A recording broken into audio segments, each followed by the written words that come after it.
Learning to stand in somebody else's shoes, to see through their eyes, that's how peace begins. And it's up to you to make that happen. Empathy is the quality of character that can change the world, by Barack Obama.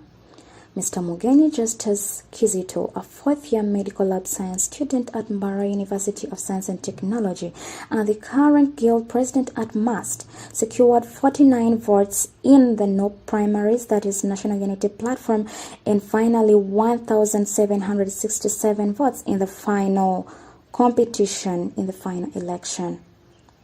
Mr. Mugenyi Justus Kizito attended Masindi Port Parent Primary School and Chigumba Intensive High School and then later joined Mb'ra University of Science and Technology. He believes that empathy is the essential quality of civilization. Fighting for the rights of students, his vision stands. In 2019, he was part of the team that moved to the RDC's office in Mbarara City to seek for the justice of the late Akampurira Brian, a student who was murdered alongside the Katete Bridge.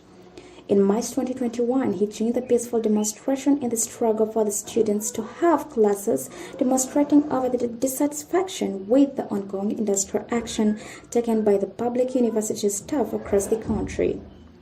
Still in 2021, Mugenyi Justus Kizito joined the other public demonstration peacefully, while students were demonstrating to have their living out allowances as government-sponsored students at Mb'ra University of Science and Technology.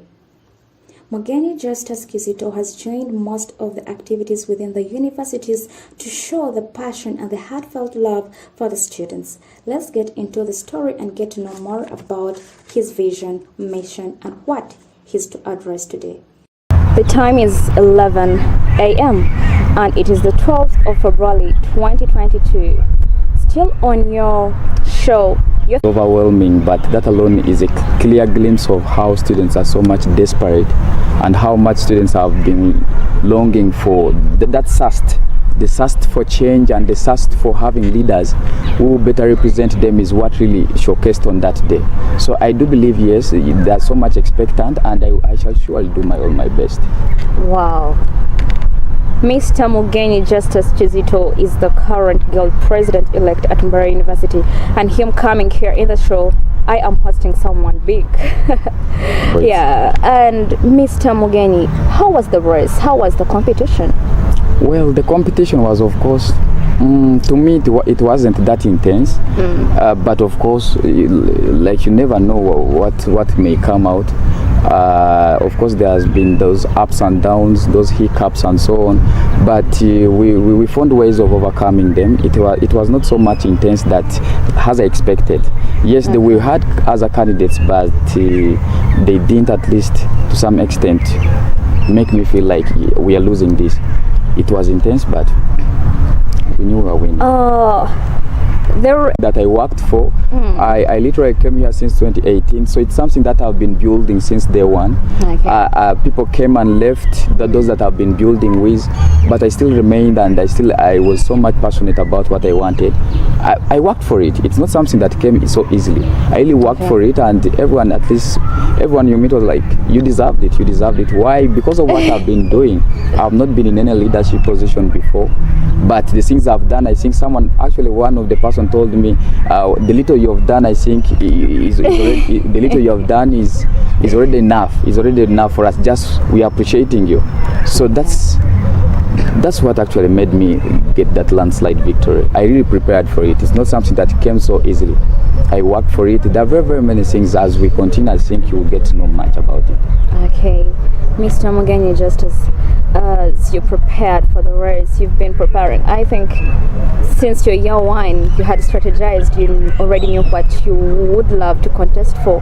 What are some of those things that you did that paved way for you? Well, first of all, I don't want to lie that yes, when I just came, I wanted to be a leader. It wasn't in my mind, but my personality as a Justus Mugenyi, I think it's my personality. It's what made me really go into this race. I'm someone, first of all, I'm linguistic. I speak, I don't know, but I fit everywhere. I fit everywhere. My name is Mugenyi Justus, but others look at me, I'm like, this guy is from northern Uganda. But Mugenyi, then the Munyankole is like, this is our own. Then Kizito Muganda says this is our own. So that's why I cut across. When I just came here, I'm a Catholic by faith, but I come from a Catholic background. But some of the things that I had to do, not I did them with intentions of ever aspiring, but are things that I did just because of my personality. That's my personality. I'm someone who cuts across. I started praying with the Muslims. I used to move with the council, yet I'm not a Muslim. Up to now, I do go and pray. So the Muslims call me their own. I'm also a Catholic. I also pray in corpus. So even CU, Christian Union, that's what I've been praying from. I have very many people. I belong in very, very many tribal associations. Okay. So it's not something that, yes, I prepared for. But along the way, I think I picked an interest because I realized there are very many things that I intervened in as Justus Mugenyi. I've been helping very, very many students on a level of a student, on a level of just a friend. I've been having friends. This is my first year. Actually, my first year, I had a student, my close friend, who had issues of tuition. I headed that door-to-door campaign to look for this student's tuition. So like that, it became a norm that every time someone needed some help, they would reach out to Justus Mugenyi. Every time someone claims that there's no tuition, they reach out to Justus Mugenyi. I was versatile. I was cutting across, upper faculty, lower faculty. I come from the medicine faculty, but that alone didn't refrain me from going into other faculties. I'm someone whose personality, like, my personality is someone who cuts across. I can go to the business faculty and people think I'm their own. Why? The dress code I may have. Because now you can't go to the business faculty and you're already in ties and suits and you feel like, and you think they will maybe accommodate you well. You have to really put on what, yes, you have to fit in the society, and that's the personality I have. I can go in the business faculty and I just the same way that like they want. I can go, I used even to go to the bars. Yes, it's not bad. I go to the bars because you see people always refrain themselves and they be like, I can't go to such places. But these are places where voters are. In the bars, you can go there and meet someone. There's a student that I met when I went to the bar. That was in my first year. Up to now, he was one of the people who was in my trail. He even finished. He's from upper faculty. He finished his course, but he still came back. I was like, no, the first day I met you was in the bar. So I'm trying to give you avenues where I had to get people. I was cutting across everywhere, the tribal things, and also fighting for. Actually, what now made me so much into politics was the issues of activism. I'm someone who believes in activism, that even if I'm not in any position, I surely have to fight for what belongs to me. Activism, I've participated in several events that have been. You see the university that we are in, on several times it has been curtailing the rights of the students. I can really say this without fear of favor on camera. Yes, by university, the management, the system is designed that it favors the management and it has not been favoring the students. That's how it has been. I can say this once again to reaffirm. That's the truth. The system designed at Mb'ra University is in a way that it favors the administration. The administration just wakes up in the morning and it's like, you're going to have lectures tomorrow online, and it's taken. Yet in actual sense, things how are supposed to work, even in NGOs. How systems run is that everyone is always consulted from in the chain. But in Mb'ra University, they just dictate and command and expect students to succumb to such directives. That's not how systems work.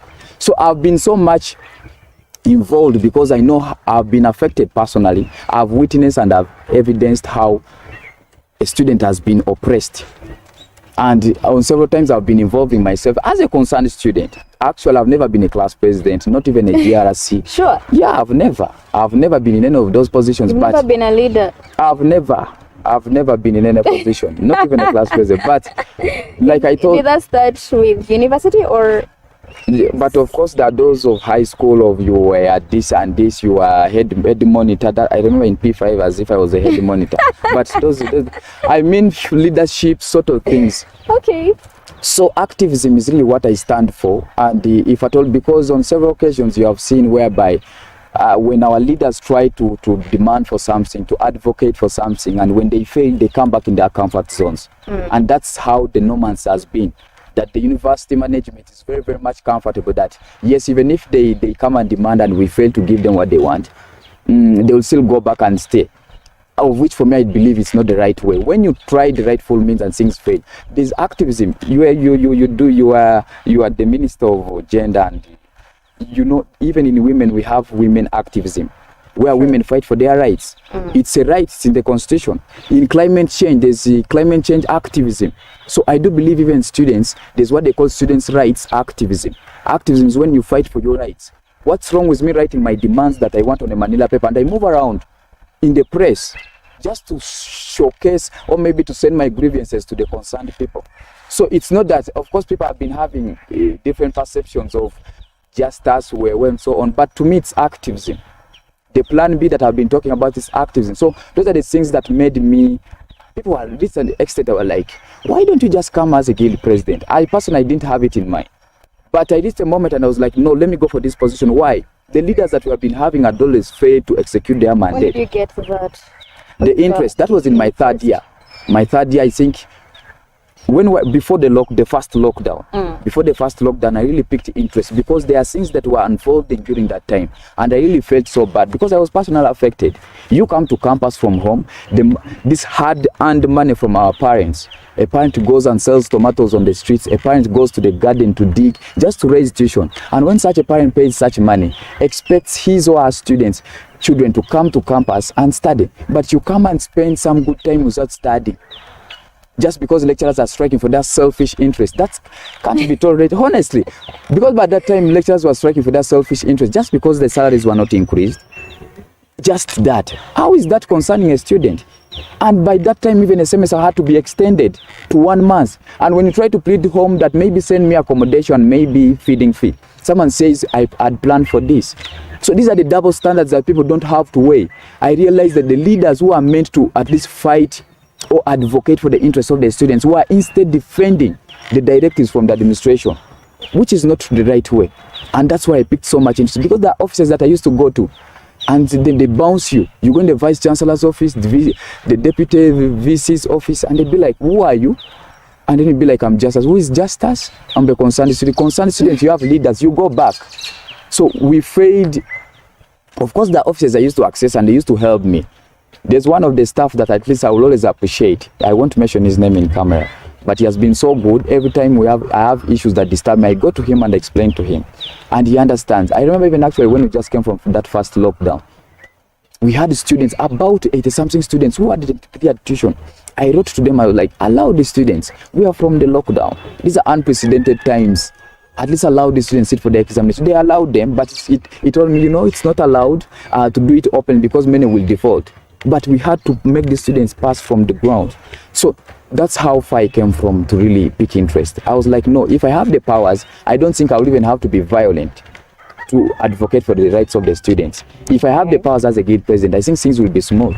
Okay, Mr. Justus, you have come, I think it's just the right timing when students yearn to hear what this guild president is going to say about what is happening at the university. Apparently having an increased case. I think it is a very big number, very big percentage of students who have been discontinued due to malpractice and other factors. What do you have to say on that? Now, one of the reasons I've been telling people why I'm in this race, or one of the top-notch issues on my manifesto is I wanted to advocate, not even wanted, now this is what I'm going to advocate for. Yeah, you're already in because now I'm already in the seat, yes, is to have an inclusive and consultative mode of approach in decision making. Before you come out to implement something, is everyone contented with it? Have you picked everyone's consent? That's how systems run. Even when you go to NGOs, even the gate man at the gate is always consulted, from the top person up to the last person. But with what has been happening at Mb'ra University, so the issue that the status quo currently, you realize that yes, we have students, about 48 students who have been discontinued. It's very, very unfortunate. Are very, they very 48? 48, those are the ones I've confirmed. Actually, I have the list with me. I'm moving around. I have the list with me. I'm trying to tell the students, you know what? The regulations, examination regulations says that if at all you've been pinned for that, for examination malpractices, and you have been discontinued, you have a provision of appealing. You appeal to the Students' Affairs Committee. So that's what I'm trying to tell them, that let us first use this first channel. Let us appeal. So they're writing letters. I even have some letters with me, and I've taken some. Others are coming. But why I'm saying this is, how did we come to reach to that? We were in a lockdown. The whole nation was locked down. And of course, by then, all institutions were closed. But while institutions were closed, 2 weeks into a lockdown, my university sent a directive to students that yes, we are going to start a new semester online. So our agreement as students with the university is to have physical engagement, not again online. Now, in an urge whereby you have to adjust from physical to online, it means there also should be some adjustments in some of the policies. But the university went ahead, it commanded, and the leaders by then who are supposed to question, you say guild president or guild leaders are supposed to question and sanction all these decisions on behalf of the students. Yes, I do believe, of course I don't want to pin them or maybe accuse them that they didn't advocate. They did, they played their best, but I am saying students were not well consulted as expected. In that same month that the university sent a circular, Makerere University was also in the same verge of allowing their students to go into online studies, but the guild president, I was in touch with him by then, requested the university to give him his ample time to consult the students. On consultation, the students at least requested for some time to prepare for them, to prepare for online studies, of which with time, students just declared that they were not ready. Online studies comes along with many things. You have to have a phone. I remember the guild president trying to look for phones for students. You have to have a phone. You can have a phone when you have no data. You can have both, but in a poor network place, when is it those hidden places in the villages? So those are all the considerations that were not put. I was saying, what my concern here is, of course, I'm not against online, but what I'm against is the directive not having to give priority to the consent of the students, whether we are ready. And as a matter of fact, the fact that they had to change and make us study online, I do believe some policies should have been at least bended. They should have bent some of the policy, like the retake and the fees policy by then. Now, the current status quo that we have right now is the issue about the retake policy. When you are changing from physical to online, these are unprecedented times. Abnormal times call for abnormal adjustments. This is COVID, the whole world knew. So there is no excuse you can give that, yes, let the retake still remain the same. I am saying in such times, the fact that students studied online the whole semester, actually it was online the whole semester, students literally just came to sit for examinations. So why would someone be given instant retakes? We are saying, as a government, a new government, these students at least should be given a second chance. That yes, when someone got a retake, there could be reasons, very, very clear reasons that maybe someone didn't know that even we were studying. There are those people who are there. There are those people who didn't have phones. There are people who totally didn't study. And so if they got retakes, give them another chance and see whether they can try. If they fail, you cannot give them retakes. And we're also saying, the fact that the university allowed us to go into another academic year without results of that semester, it's very, very, very bad that you allow a student to go into another academic year. Someone pays tuition, someone pays for accommodation, even for feeding. But when results come back after like a month, someone finds that has a retake, has to then go back and complete those retakes. But normally that's not a leveled ground to me. So talking about that, the examination policy and retake, what would you love to advocate for, especially now that you are in office? Which step are you going to do for those that are having retakes already? What are you going to do so that they are heard, their voices are heard? The most pertinent thing about the issues of exams right now is the students who have been discontinued and those now with retakes. Now, these are two situations. For these that have been discontinued, we are saying let the university, because when you go and read the examination regulations and the policies, it tells you that when someone is caught with maybe unauthorized material in an examination room, there are always 3 punishments. The punishments, of course, they are not in an ascending order or descending order. They are listed that you can first of all be warned. If you are not warned, you are meant to retake that paper that you're caught with. Or maybe you can be discontinued. But we are looking at a scenario whereby the university management went to an extreme end of discontinuing. How about these first 2 steps? No one was warned. No one was maybe meant to redo these papers, to retake these papers. So to me, I do believe these are not leveled grounds for the students. It has to be a win-win situation. And the fact that it was unprecedented times of COVID, yes, surely. No, of course, I'm not trying to force them. What I'm just trying to advocate, because now this is a time to really plead. and negotiate with these people. Because now if you are, you don't have to be a little bit demanding for now. Right now we are just pleading to the administrators that, you know what, give the students a chance. For losing 48 students just because, yes, we understand the situation, but what has the excuse they give is that for the past 7 years is they have not been discontinuing students when they are caught with because of examination malpractices. But we are saying, why wasn't that executed in times whereby the situation was normal? But you're executing this in a situation whereby students started online the whole semester. So we should have to look at this with an objective mind. If you are to be subjective that yes, you don't want to make Mb'ra University a hub of exam cheaters. No. We will be considerate of how did these students study. That's one. For those who are discontinued, we are saying give them a slighter punishment than the extreme of it, of discontinuation. We are saying, why don't you give them at least a dead year? That should be the utmost. A dead year at least should be given to these students, not discontinuation. Imagine someone of 4th year right now, but has been discontinued, so the 3 years is put to waste. We are saying, how about you give them a dead year, or maybe they redo these papers. Others even have reasons. Actually, not all of them were caught because of that. Many have reasons. Someone that maybe because he was caught with his summary, and his summary, he wasn't with the summary, but the summary was just in front of the room. Yes, just because they're not allowed in a room, they are just taken and included. So everyone has a different story. That's for those who are discontinued. Then for the retake, honestly speaking, I'm speaking this in front of the camera. We are saying these retakes are not justifiable.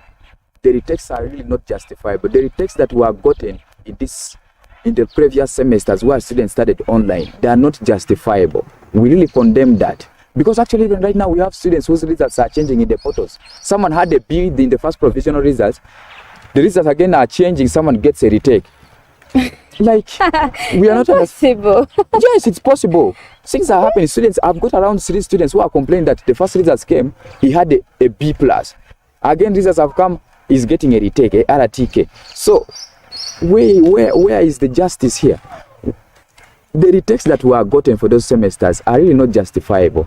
Let them be a little bit considerate that these students should be given a second chance. That's one. Two, the fact that the university management, you really did a very big mistake of allowing students to move into another academic year. I've moved it like me. I'm into my 4th year. I didn't have results for my 3rd year. All the 2 semesters without those results, but I was allowed to move into 3rd, 4th year. Someone pays tuition, someone pays for accommodation. Now results have come back after a month, someone being in 4th year, and results of 3rd year, 1st semester and 2nd semester have come back, and maybe you realize, God forbid, that you have a retake or maybe failed 15% and you're meant to go back, and this money is not refundable. So these are the unleveled grounds we are trying to talk about. Let the university be considerate. There's nothing like just dictating. We should be included, honestly. That's my say. Wow. Are there other pressing problems that you would love to address for your first time in office? Yeah, like in my campaigns, I've always been telling students that, yes, I really want to tell you what you need to hear, but not what you want to hear. You see, students, voters are very much susceptible to manipulation.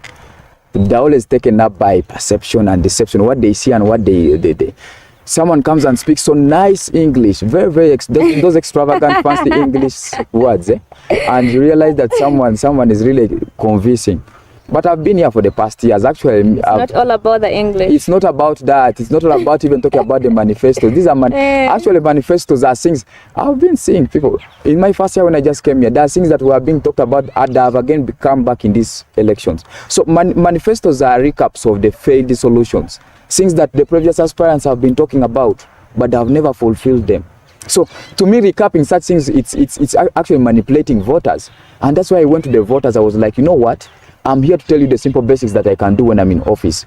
I can't come and promise you what I can't achieve in the time I'll be in office. Someone is talking about a CCTV camera. We even know the government of Uganda has failed to install a CCTV camera in some of the centers. How about me, Justus Mugenyi, who has a very limited budget, and for the time I will be in office? So let us be realistic, and that's why I want to start with the simple elementary basics. Simple elementary basics. What are those? First of all, we are here for academia. At Mb'ra University, all students are here basically to excel academically. So I first of all want to look at these services that shall enhance students to excel academically. to start with. It's very unfortunate. In my campaign trails, I used to move in classes. There's a class I moved to, God forbid. It's very, very unfortunate. I got more than 50 students in a corridor. I thought maybe there's something that was ongoing, but they were in a lecture room, in a corridor. Before I'd reached, that is MCH1. The class was full? Actually, it was just not full, but... What had happened? If you say full, it means like yes, people sat in the rightful places and it was now full, but it was congested. It was congested. That someone sits here, another sits here, but was still full, and we still had people in the corridors. So it was really very, very disturbing. And the lecturers are manually speaking, God forbid, manually speaking. And you people, our lecturers, some of them are old. A lecturer is in 50 years, some are in 60s, but speaking manually. Like the voices are not amplified. For a class, class of about 400 students, why would the lecturer just speak? Getting 50 students in the corridors, why don't you at least, yes, I know infrastructures are hard to be maybe built in a short time, yes, but at least divide these classes. Or if not, get amplifiers to amplify these students, the lecturers' voices, such that even if someone is outside or someone is behind, can listen out to what the lecturer is saying. Because actually, I went to the business class. That was first year, combining BSAF, accounting, econ, BBA, and so on. 4 courses, and these are first years. Faculty. The whole faculties in one room, others are in the corridor. Now, half of the class is never attentive. So before we look at, okay, when someone gets a retake, what do we do? To me, I think what should be urgent is we should first of all look at before what causes someone to get a retake, and these are the reasons why someone is getting a retake. Someone is in class but is not hearing. Someone is in class but is not attentive. Is even not, because you can't tell. Because, as I say, you come early. Even if you come early, not all of you will be in class. These classes are small, and another thing, the system in which the mode of addressing the students to lecture them, the lecture modes are not really nice. We need public address system in these big lecture rooms. Has that been addressed before? I don't know if as a leader, that's why I'm telling you. Of course, to me, I do believe, even if the administration doesn't really buy these systems, the public address system, there's money in the guild. There's money in the guild. I can buy those public address systems. I put them in those rooms. Because what has been actually disturbing is, again, they tell you, the money is not, but every student pays a hefty 10,000 shillings for guild. So the money is there, but because there's a lot of money haste, there's a lot of compromise. The people there, the mafias who always suppress this money, and this money fails to be used. I don't know why it has to be with Mb'ra University, but as a university, the budget is always there. So yes. There is a time when we've been talking about the retakes, and then we've been talking also about online studying and stuff like that, but you didn't talk about the facilities that students use. People do not have phones, they do not have computers. As a guild president who has just been elected and you are now already in the seat, what strategy do you have for such students who do not have access to any electronic means of studying? They do not have phones, they do not have laptops. How are you going to give aid to such students? To first of all start with, yes, that's a very, very good question. But before we look at the students having phones and access, you can have a phone and you don't have data. We have students, the university has not even data, Wi-Fi. So before even you look at whether all students have those accessories, those gadgets to access, but we should be also consider it. Even if they have it, can they afford data? The university at least should go an extra mile and provide data. These are the small basic services I'm talking about. Up to now, even after the economy being opened, the whole nation is aware that students have to study online, rather physical. But we still have lecturers who are insisting that students should study online. Now, there is no data right now. Students spend some good money to buy data, of which I do believe the university can give us these services because we do pay for them.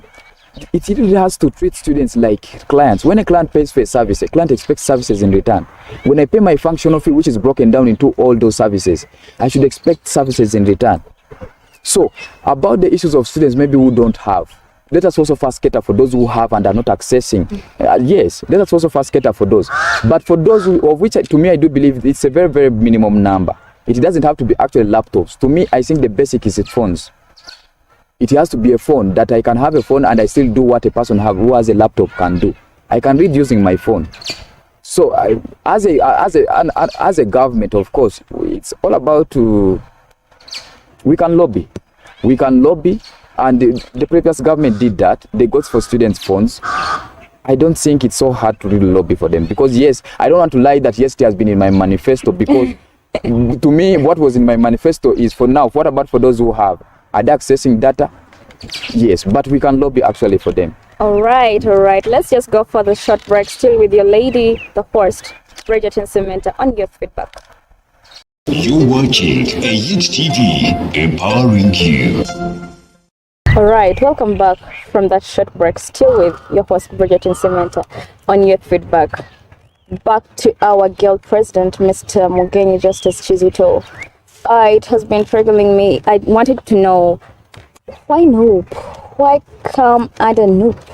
Why NOOP? Yes. I don't know why that even has to be a question. Why does it have to be a question?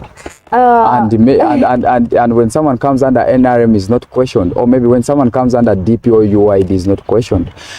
NOOP is a registered political party.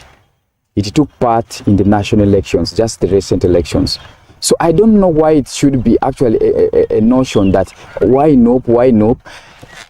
I, as a Ugandan, I do believe I'm a Ugandan with all the fundamental rights to have the political freedom, to associate myself to any political party that I know has the same ideology. But NOOP really appeals to the youth, and this is a generation of the youth.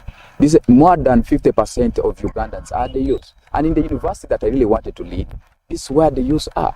And the party ideologies really appeal to the youth. So I really don't feel, actually, to me, I feel if for someone even who asks me such a question, why NOOP, I feel someone is also biased. Because now if someone comes under yellow and is not questioned, someone comes under green is not questioned. Not really. Of course, even though you came under NRM or FDC, I would still ask, because they are different. There are very many political parties, but yes. Why exactly did you choose to come under NOOP? It's because for what they stand for. The ideology of NOOP. The ideology of NOOP appeals to the oppressed. Okay. Appeals to the person who has been oppressed. Nationwide, it has been happening. Even institution-wise, it has been happening. Okay. The students, yes, these are the students also who are being oppressed. So what NOOP stands for is surely what has been also in the university. Very few years from now, this yourself joining the national politics under NOOP still, and maybe you want to be any leader in national elections. Yeah, if the opportunity is there, why not? Why not? I don't think that you have to be extraordinary to really participate in such elections. I do believe if there's a chance, I can. Okay. But I don't want to still look at that. Let me first serve the students, because that's 2026. This is 2022. So let me first serve the students. It's all about, actually now what is going to determine whether I will come or not shall depend on this few time I will be in office. How I will represent NOOP. How I represent Justus Mugenyi. If I fail to deliver, if I be manipulated and they buy me, the mafias want to buy us. And they want to give us money, but we are not interested in the money. Yeah, if at all I'm manipulated, there's no way I can come back. Okay. If at all I've really failed to serve, whatever promise I failed to fulfill, I do believe I can't come out. But if I represent NOOP well, they will at least have to support me when I come out, because I shall really stand for what is the ideology that they stand for. How are you going to stand the pressure from the ruling government? How shall we stand the pressure? Now, people also, I really want to give information.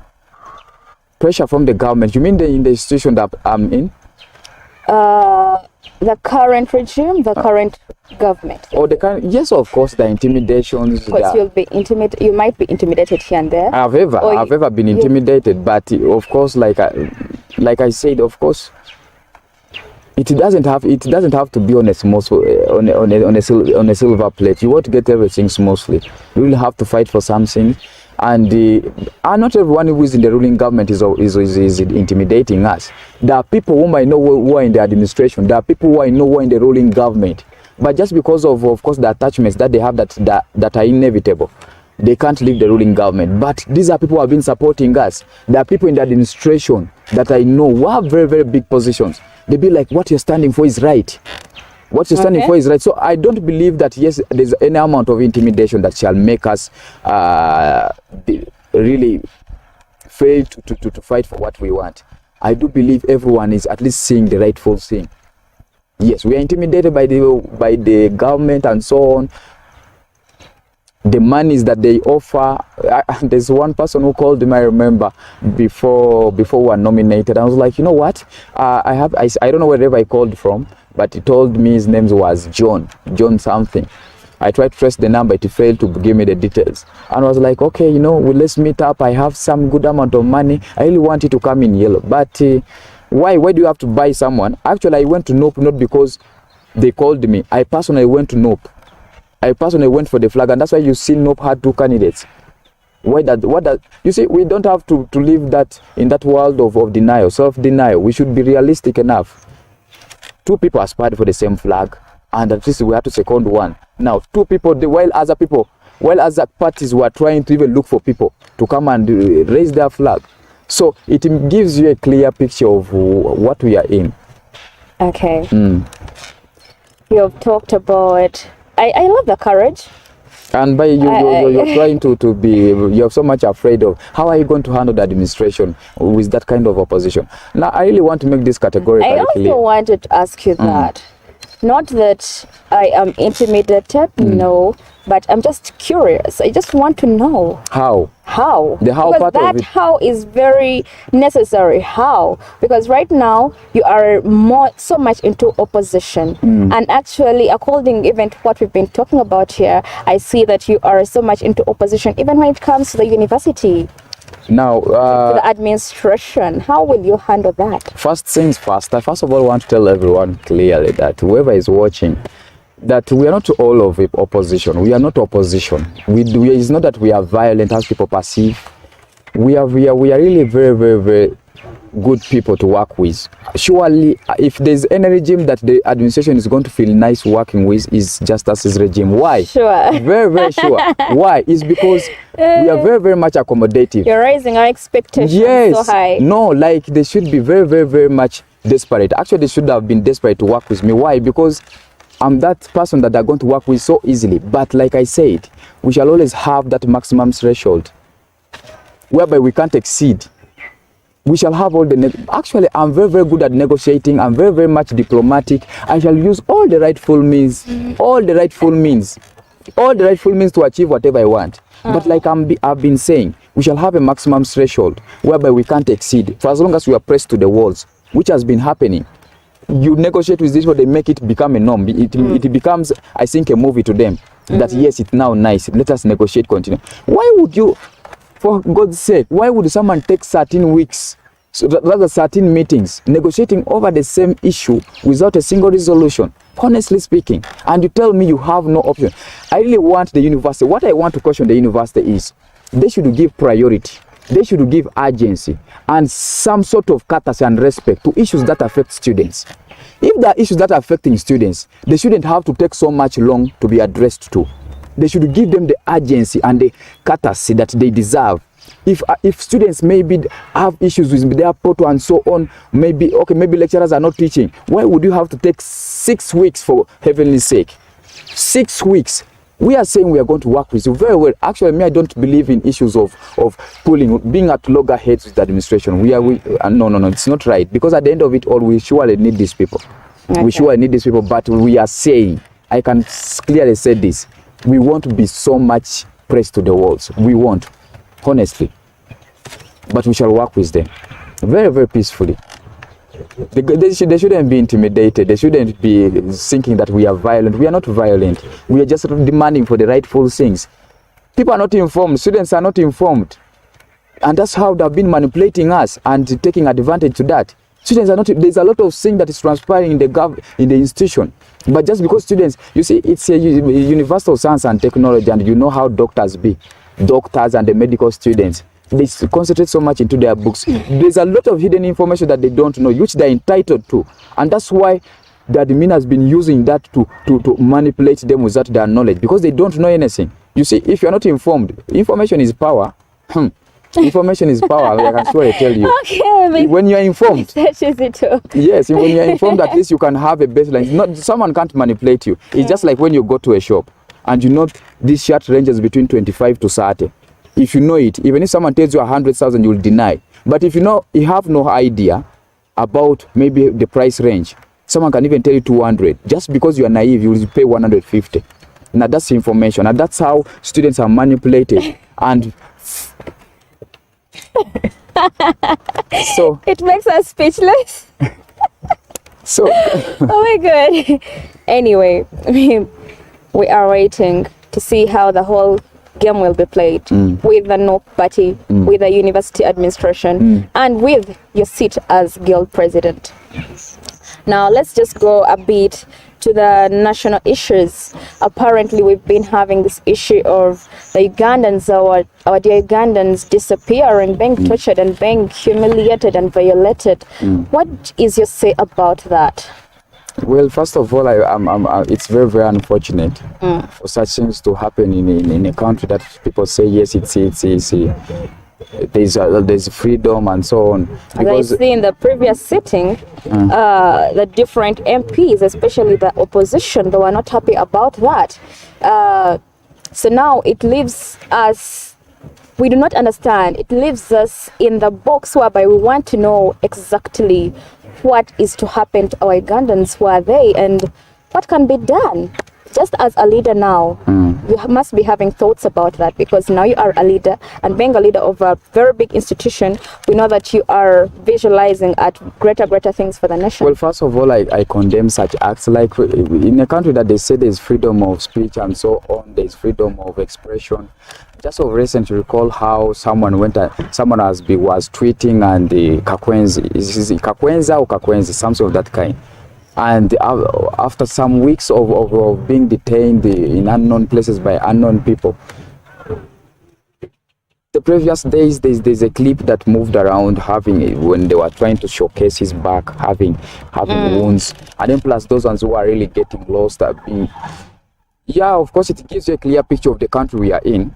But of course, like I personally, as Justus, I don't like intervening so much in issues that I feel I have no much knowledge about, more so for those who are disappearing. But of course, like I said, we condemn it. It's unfortunate.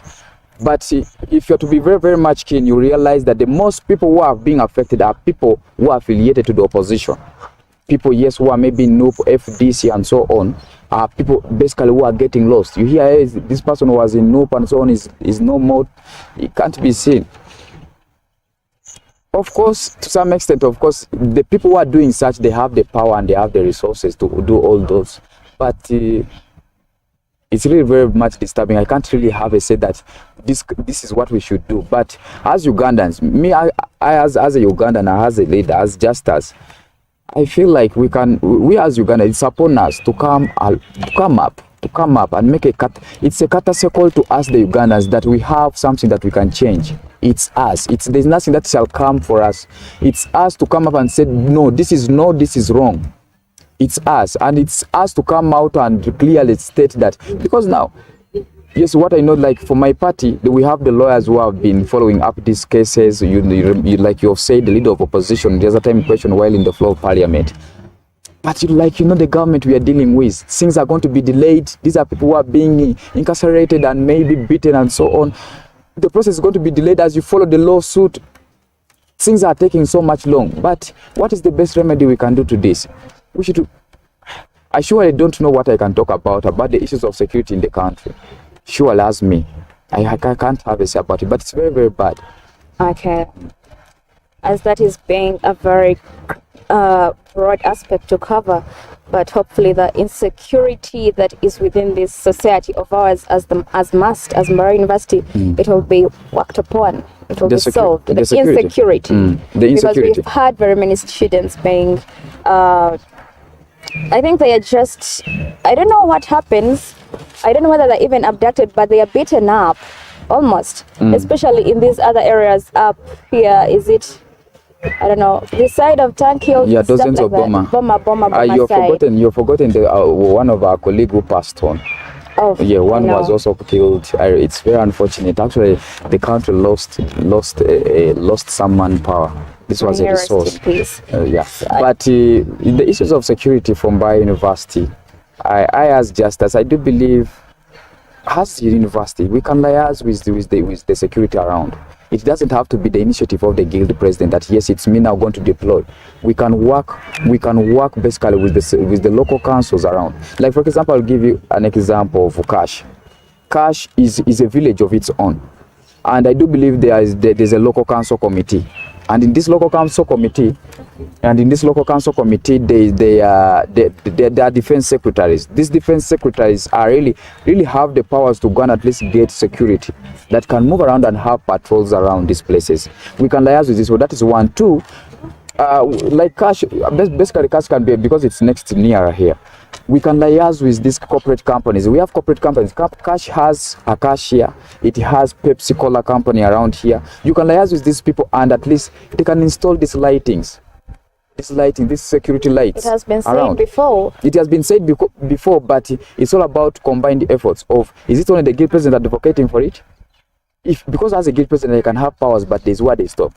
But as a university, why can't it go an extra mile to be, okay, these are our students who live in these residential areas. Why don't you at least also work with them and at least provide security? But the biggest security that we have been facing here in Mb'ra University, in my campaigns, it's very, very unfortunate to find that my banners were getting lost. My opponents' banners were also getting lost. We have students whose phones are being snatched. The other time, there was a year whereby someone stormed the ladies' flat and stole almost that ground floor. Everyone's phone was stolen. Yes, ladies' flat. People's phones are being snatched. Things are getting lost. No, even in the university. Even in the university itself, things are getting lost and no one is accountable. What is the role of the security? You pass even in the gate, no one even questions you. Are you a student or not? Now how about if someone has come to kill life, to take life away? So to me, I do believe these security officers should be held accountable. That if something is lost, they should be held accountable. These people should be monitored. Someone can pass in the gate, at the gate there. Actually, I remember there's a time when I was pinning my posters with my colleagues. We moved the whole building. There was no security official. So how about if someone comes and maybe wants to steal the system in the AIMS office? You find everyone's results is off. So right, security starts with those small basics. All right, Mr. Kizito, thank you so much for everything. We have to wind up. Okay. Your last remarks to the viewers. My last remarks to the viewers is yes. I first of all want to thank everyone. I want to thank everyone who participated in this campaign trails, the support that was rendered to me. The entrustment, people entrusted me, people believed in me, people gave me the votes. Actually, it was abnormal for the past 33 years. Mb'ra University, no guild aspirant has ever garnered more than 900 votes. But we got 1,700 votes. That was overwhelming. That was too much. It was a record broken. It was a record set that will never be broken because... Congratulations. Yeah, thank you. But that alone is, of course, like I told you before, that's a glimpse of how students are desperate for change. So I'm very, very much appreciative, but as well, it's a challenge. It's a challenge that now students are expectant. People are expectant, like, what will Justus deliver? So I really promise you, Nancy, but I really promise you that I shall deliver whatever I promised. The little, I'll do my very best. Like I promise you, I didn't talk about the extravagant and extraordinary things. I talked about the simple basics. And those are the things I'm going to start with. I will redefine the roles of a guild president. What should a guild president do? A guild president is supposed to be a student's advocate. But a guild president is not supposed to be a puppet like it has been happening. We have been having leaders who instead have been fronting the interest of the administrators. Yet in actual sense, these are people who are supposed to front your interests. They're supposed to front the interest of the students. Okay. That's what I promised Mass. All right. Thank you so much for following us, to our viewers. I am so glad to be having you on the show, following us. Thank you so much because you keep us moving. I remain Bridget Cimento, your host, and I have been with Mr. Mugenyi Justus Kizito, the new guild president-elect of Mbarara University. You heard him right, all the issues that he had to address. And yes, allow me to say a blessed weekend. We meet next Saturday. Bye-bye.